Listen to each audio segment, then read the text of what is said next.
Yeah, they put out a creator's voice blog on the nintendo.com/ what's new section. Superhuman abilities and opportunistic behaviors and playing roles and altering fates. Let me see here if there was... In terms of structure, we consider it a PvPvE title. At its core, it's an online multiplayer focused game with both player versus player and player versus enemy. They asked, did you always have some desire to make a PvPvE type game?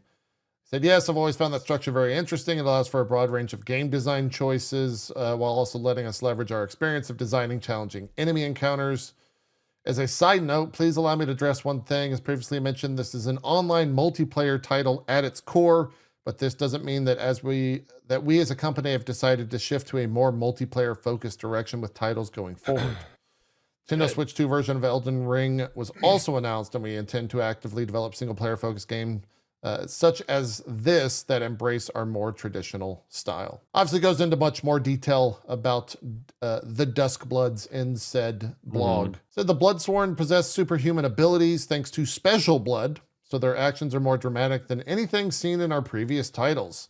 Even basic character actions in this game, such as sprinting, super jump, and double jump, are designed to be dynamic and stress-free and are complemented by each character's own unique abilities and weapons and abilities, allowing for a wide range of creativity. There's over a dozen characters for the player to choose from, each with their own identity appearance. I think there's a lot of unique elements to the character designs and the weapons they use, so hopefully players can find one or two favorites among them.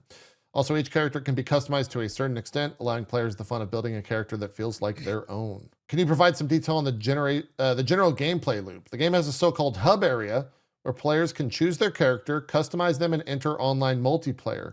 Online multiplayer supports up to 8 players. Upon concluding an online match, players then return to the hub, at which point they receive some sort of reward, whether they win or lose.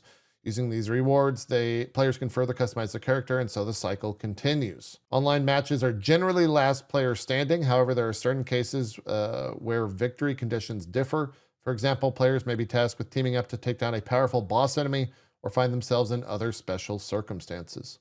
Cool. Okay.